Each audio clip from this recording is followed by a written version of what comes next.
আমি চিকেন আলু বলতে চাই, আমাকে বলছে চিকেন আলী সে আলম ভাই লো লেভেলে সিনেমা বানায়, তে সমাজটা নষ্ট করতেছে, আমি নাকি সমাজ নষ্ট করতেছি, তে অবৈধ কাজে। কিন্তু আমি একটা কথা বলতে চাই আপনাকে, একটা কথা বলি, চিকন আলী যে মনে করে অভিনয় করে, তার কন্টেন্টগুলো কেউ যে কয় হলে যে আমি মান সম্মান কাজ করি, তার কন্টেন্টগুলোর নামগুলো দেখেন তো। চিকন আলীর কন্টেন্টগুলো লেখে, ভাবি খেলতে পারো চিকন আলীর গল্পেন, হ্যাঁ ভাবি বেগুন নেবা, চিকন আলীর মুখের কন্টেন্টগুলো দেখেন আপনার। হ্যাঁ কলেজের বাগুন, হ্যাঁ চিকন আলীর কন্টেন্টগুলো দেখেন। লুচ্চা মহিলা, ঠিক আছে, মুরগা, তারপরে মনে করেন দালাল, বেদ দুধ কুত্তা খায়, খায়, ঠিক আছে, ভাই পটল, তারপরে আমার দুধ, এগুলো চিকন আলীর কন্টেন্ট। চিকন আলী সারাদিন যে আপনাকে সামনে বলে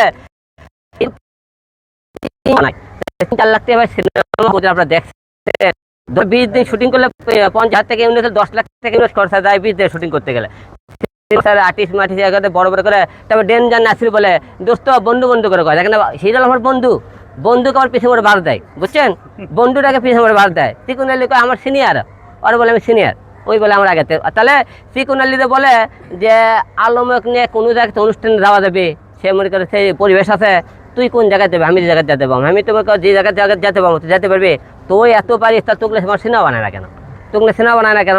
তো মানুষ একে নির্বাচনার্থী থেকে এই সমস্ত কথাবার্তা বলছে। তাই আপনাকে বলতেছে যে আমাকে নিয়ে গত কয়েকদিন ধরে যারা নির্বাচনে এখানে উল্টো পাল্টা কথাবার্তা বলছে, সবাইকে দৃষ্টাঘাত করবো। দেখেন আমি ভালো আছি, ভালো থাকতে দেন, আমার পিছিয়ে কেউ লাগেন না, আপনি যদি আমার পিছিয়ে লাগেন আমি কিন্তু আপনাদেরকে হুটি নাটি সব বের করে নেবো। তাই আপনারা যে কে আছেন সেরকম নির্বাচন করেন। আমি প্রত্যেক সময় তাদের নিয়ে বিরুদ্ধে বেড়াইছি যে আমি তো, তারা বলে আমি রাসেল মিয়া বলে চলচ্চিত্র বলে আমি কেউ না, তো চলচ্চিত্রে কেউ যদি না, আমি তাই প্রত্যেক সময়তে আমি নির্বাচন করলে 7টাতে সিনেমা করতে, আমার সিনেমা করে রিলিজ হলো কেমন করে, হিরো রিলিজ হয় না, হলে কোন হলে চলে আমরা জানি না, আপনারা দেখেন নি, আপনারা তো করেছেন সিনেমা আমার চলছে কি চলনে, আপনারা মার্চ ছক্কা সিনেমা 48টা হলসে পাই, পরে আমি পাই 38টা, সাহসী 38টা সিনেমা পাই, তারপরে টুকাই পাই 28টা, আপনি হল লিস্ট আপনারা দেখেন সিনেমাগুলো চলছে কি চলে না। তাহলে চলচ্চিত্রের লোক আমাকে কেন উঠে উঠে লাগছে ভাই?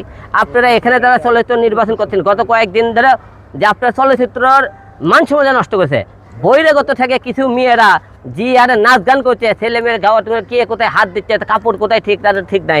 গত কয়েকদিন নির্বাচনে এখানে অবৈধ মনে করেন কিছু লোকজন এখানে ঢুকতেছে, বহিরাগত কিছু লোক নাই, তারা মনে কাছে অবৈধ উল্টো পাল্টা নাচ গান করতেছে, আর বলে চলচ্চিত্র মনে করে সব ঠিক আছে। এইদিকে নির্বাচন নামে অশ্লীলতা চলতেছে।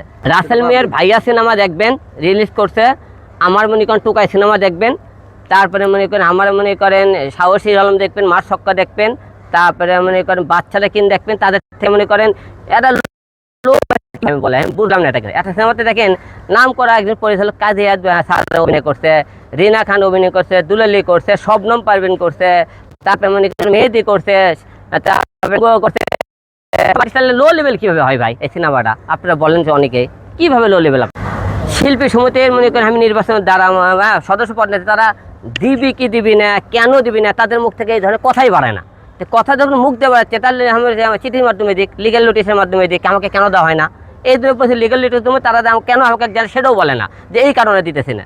অথচ দেখেন যারা মানে উল্টো বলে, ওই দেখেন সেনকে জয় চৌধুরী বললো হিরো আলম তো ফর্মে কিনে নি, আমার সাক্ষী আছে এখানে, ওরকে সিসিটিভি ফুটেজ পর্যন্ত আমি নিজে জয় চৌধুরীর কাছে এসে ভাই ফর্মে টেকাটা নেন, কোথায় দাঁড়াও আমাকে জানার লাগবে, কমল পাটের জানা লাগবে, কমল পাটের ফোন দিলাম, তারপরে কোথায় দিয়ে টাইপের জানা লাগবে, টাইপের ফোন দিলাম, তারপরে লাগবে কি আমাকে সিকিউরিটি বলেন ফোন দিলাম, যাকে যাকে বলছে সবাইকে ফোন দিচ্ছি আমি, সবার কাছে টাকা জমা নেনি। আর ওরা বলে আলম তো ফর্মে কিনে নি, ফর্মের টাকা দিল তারা নালে আমি ফর্ম কোথায় কিনবো ভাই? আপনারা বলেন।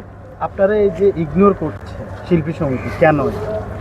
অনেকে বলতেছে আমাকে নাকি শিল্পী সমিতির সদস্য পদ দিলে আমি নাকি নির্বাচন করবো, এইদিকে নাকি দেয় না, অনেকেই বলে। আচ্ছা ভাই নির্বাচন করার সবার অধিকার আছে, আমি নির্বাচন করলে আপনাকে ভয় কিসের? আমি আপনাকে ভয় কিসের লাগে?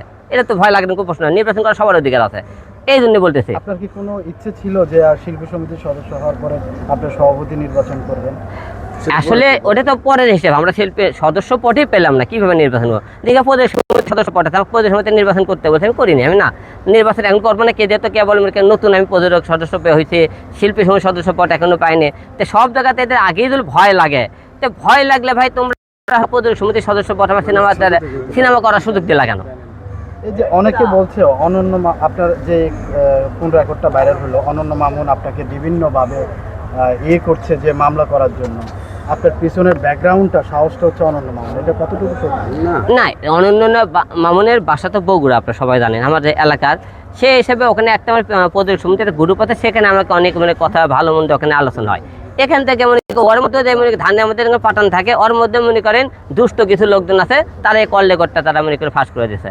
তা আমরা তো এমন কোন ধরনের কথা কইনি যে আমরা কারো নাম ধরেও বলিনি যে আমরা এই করবো আর কি, জাস্ট ওখানে আমরা আলোচনা হয়েছে ওখানে আর কি। আপনাকে লয়ার দিবে, আপনি মামলা করবেন, এইটা কি আসলে করবেন কিনা শিল্পী সমিতি?